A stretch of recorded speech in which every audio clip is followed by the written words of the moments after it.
our second scrimmage of fall camp kind of ends fall camp in my mind.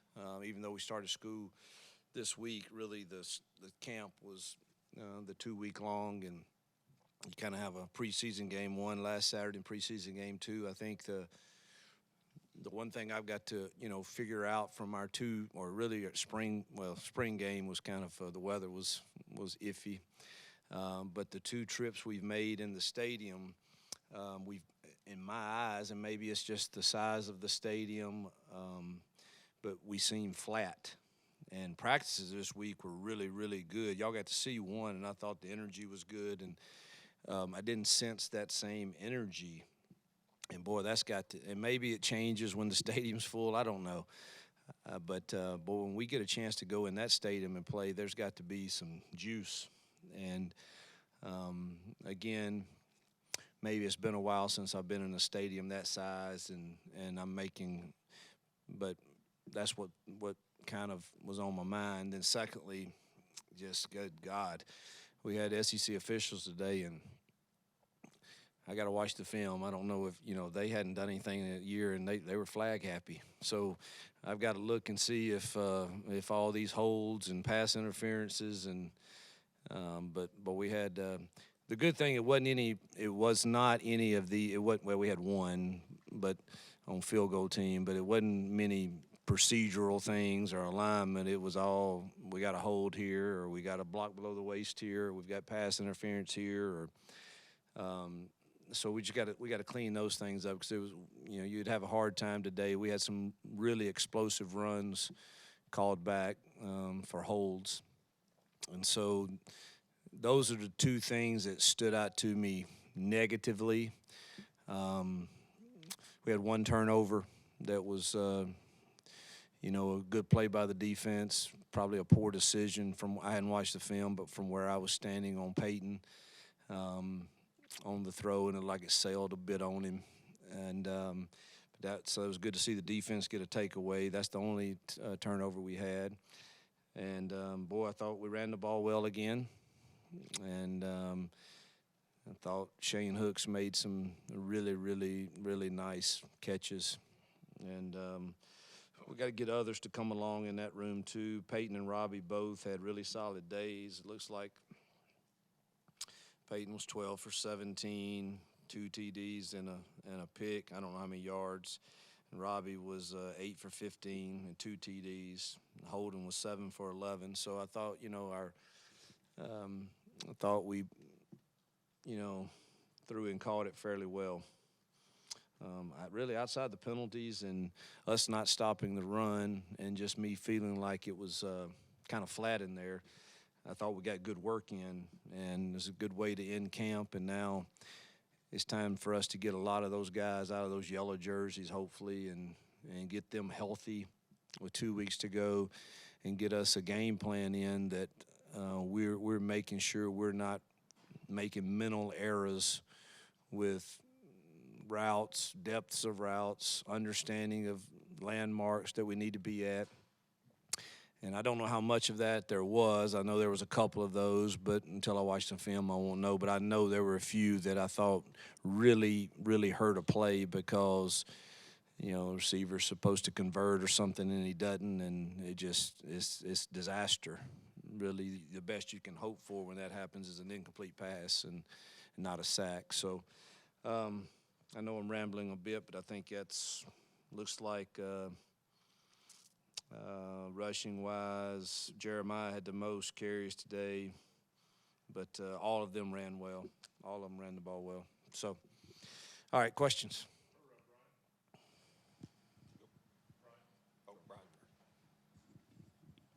Yes, Coach. What sort of stood out about Shane Hooks today, and basically all fall? What have you liked about him? Well, he's a big target, and I wish he played the game a little faster, and we've got to get him to do that. I think some of that comes from maybe not playing against the speed at this level yet. But if we can get him convinced to run every route and knowing, dude, you can get a break if, but run this route like the game depends upon it. And I think that's the case, truthfully, with a lot of our transfer receivers. You take, now again, some people have been hurt, and I really hadn't seen them. Camden Brown practiced the last 2 days and had a touchdown catch today, which was nice to see. But Malcolm is not practicing right now, and Coy has not practiced. He got hurt in summer workouts, still hasn't practiced, but he's getting closer. But it seems like the transfers, the new guys, I've got to get them to play faster all the time. And Shane is the same way, but I tell you, he made, I don't know how many catches today, but I don't even know where to look. The guy made some really nice catches and runs after the catch, and then one of the touchdowns he caught was kind of like if it were a game, it would be on Sports Center tonight. One of those type one-handed type top back of the end zone grabs. So he had a really solid day. Coach, what did you learn about your team today the most, and were you guys able to use this scrimmage to maybe slide in some game prep for UMass? No, we're still so new as a team, and I told them in the team meeting this morning, man, it's now time to, whether you just got here, whether you've been here 4 years or whatever, man, it is we. It ain't no old and new, it is we, and play so well that I don't have a choice but to acknowledge it.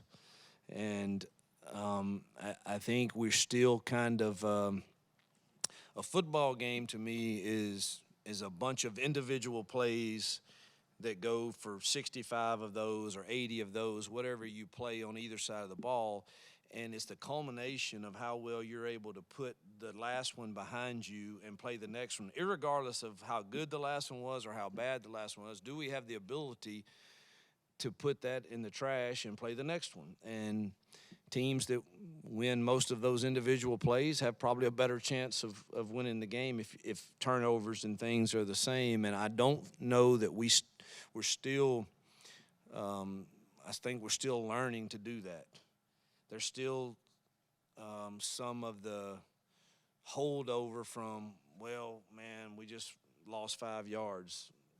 Play the next play. There's nothing we can do about that. And I don't need to hear it, and you don't need to talk about it. Let's play the next one. If we talk about it, it needs to be on the sideline. That's where all the adjustments and corrections need to be made. We don't need to talk about it out there, and I think there's still some of that I've got to get, and that's the mental part of the game. And so that's probably and whatever I felt on the lack of real enthusiasm and passion, and again that could have been because of the stadium and these Guardian hats. Maybe I'm fooled, but I missed the sound of the contact, and I asked Jake, dude, are we even coming off the ball? I can't hear anything, and and I think that's some of it too, but really it's the mental side of the game. Are we mentally tough enough to play the whole composition of the 80-play game without the last play affecting us, good or bad? So I think that's where we still have work to do. The positive, we've been able to run the football. And if that's, if you're able to do that, you got a fighting chance. And I've said this to y'all before, it's hard for me to ever leave happy, so I don't know if that means we're pretty good at running it or we're not very good at stopping it. We'll see soon. But we've taken care of the ball offensively, and we've been able to run it, which the teams I've coached that have been able to do that, I think you have a fighting chance.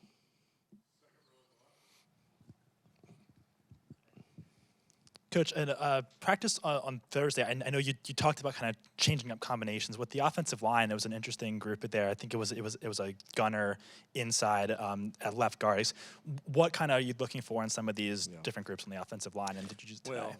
I think when you travel, you're depending on. We haven't even gone over I haven't had to abide by this 70-man travel deal in a long time, and. When you do that, you got to decide, is it 8, is it 9, is it 10 offensive linemen that you're going, and you want your best 5 out there as much as you can, and it's a case of a guy that has stood out in the entire camp. His body has changed since he got here, and that he has stood out all camp is Xavier Miller too tall, and we can't keep him off the field. He's going to have to play. And so Gunner is a guy that he knows all 5 spots, and so that gives us some flexibility to maneuver around. And Gunner's played well too now, don't get me wrong. We're going to need them both. But, that's just a case of us just trying to make sure we're ready for all different combinations and getting him live reps there and at right tackle. And we got him some at center one day. And we got Connor Lou some at guard. We're just trying to get all those combinations prepared. Coach, you announced Peyton as the starting quarterback earlier this week. You've in the past you've used your backup quarterback to supplement the run game. What's the plan for Robbie? How often do you expect to go to Robbie early in the season? I think the game dictates a lot of that, and obviously when we start watching film on the opponent, what we think is our best chance to win. I've said it from the get-go. Robbie, if he handles things the right way, he has to get on that field some. He's different.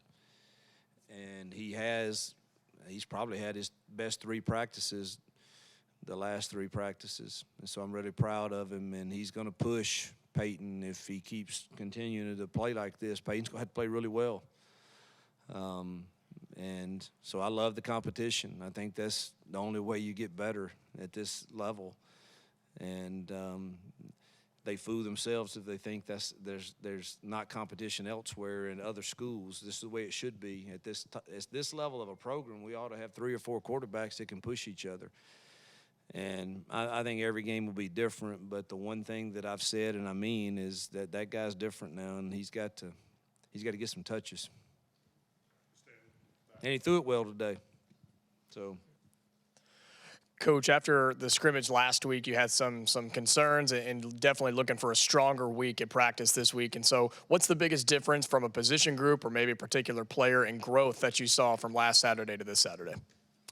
What I found in practice, one of the reasons I kind of, I appreciate all that you guys do to cover us and letting you guys attend is I think that I've kind of found out this team and this staff right now. I think every DNA of every team I've coached is a little different, and every staff is different. And I'm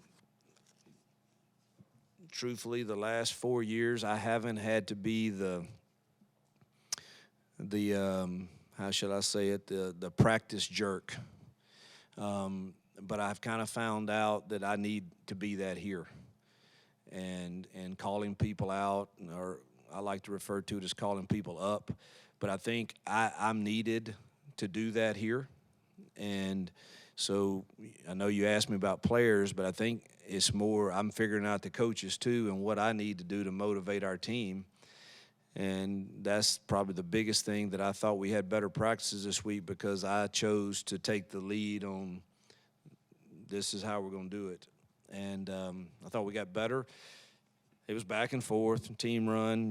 Defense played really well 2 days, and offense got the best of them some days too. And that's probably the way it should be. But if I had to say a group that I thought probably got a little bit better this week, it would have to be, I thought our DBs got better at tackling, at guarding. We're still struggling to get off blocks in the front 6 some with our front and our linebackers. We've got to continue to work on that and improve it, and it would help if we can get some guys out of yellow jerseys for sure too. But I don't know if I answered your question or not, truthfully. You've got quite a few candidates as far as returners. Is anybody who's settling in as your kickoff and punt returners? Well, Batee will get the nod at kickoff return to start with. I do think we have other options too, but he's proven to be one of the nation's best, and so I think he'll get the nod there. Probably Keontae Scott will. But Caleb Burton's really solid at punt catching and returning there too, but probably Keontae will get the nod at punt return. He's done it before in this league, and he's pretty calm, so that's probably the way it will.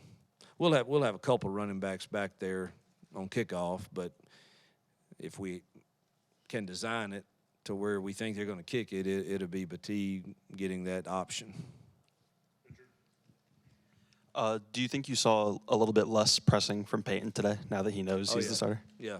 He had two really bad decisions, I thought, but then settled in and I thought played really solid. And thought he pulled a couple good quarterback runs, and obviously we're blowing it pretty quick. I don't know. Be anxious, when it gets real to see what he does. But I thought he played, solid after. I think it was the first two possessions. I thought he made two poor choices, and then he settled in and played really well. You mentioned the DBs earlier and just the growth you've seen from them. From the start of camp to now, how much have you seen those guys kind of take up what you had challenged them on doing earlier? Yeah, I think DJ and Pritchett are practicing at a higher level. And, it's really easy if you think you're the guy, in which they are. It's really easy to coast. And I thought they coasted some the first week. And I thought they turned it on this week and practiced like they should be. Both of those have the potential to be like all SEC type players, whether it's first team, second team, whatever. So practice like it. And so I called them, if you can call your best players out and they respond well, it sure helps you as a coach with everybody else. And so I thought they kind of flipped the switch a little bit and had a better week, which kind of translated to Simp. And Keontae, you always get a lot out of him. And Puckett, I think that's a solid group there. Now, the growth really has to come on with that second team because it's a bunch of young puppies.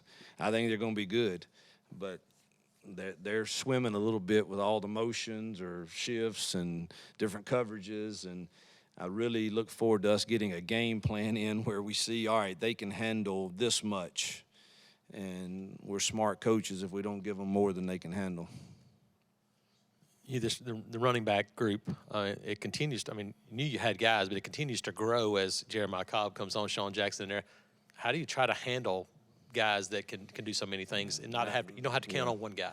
I don't know. That's a great problem to have. You keep them fresh and you hope they keep pounding. But you're never going to get all of them as many carries as they want.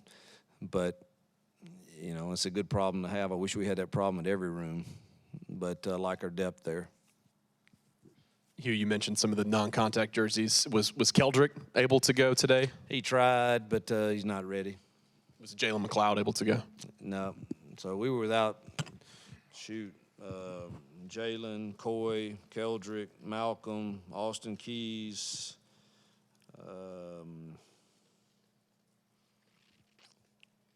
like there was somebody else, but and Nick Mardner too. So we were without some guys that we're counting on for sure.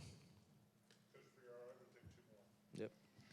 Yes, Tutal Miller, you mentioned him earlier. What are some things that's really stood out about him and the areas he's improved? And from the time he's gotten here, the job Dom's done with him, his body and his feet are really, really good. He's going to be a really, really good offensive lineman, and he's these catapult deals and that we wear. His explosion is really, really good. He's strong. He's got explosion. He's got flexibility. We need to keep recruiting guys like that. Coach, talk about what you saw from the jack position today. Were you guys able to generate pressure on the quarterback today from that position? Steven Sings had a sack, maybe two. Obviously, Jalen's not able to go, so we didn't get to see him. Thought Elijah was really solid against the run at times, but the pass rush really came from the ones I remember without watching the film came from either an inside twist or Sings off the edge. Or obviously pressure. Yep, thank you guys.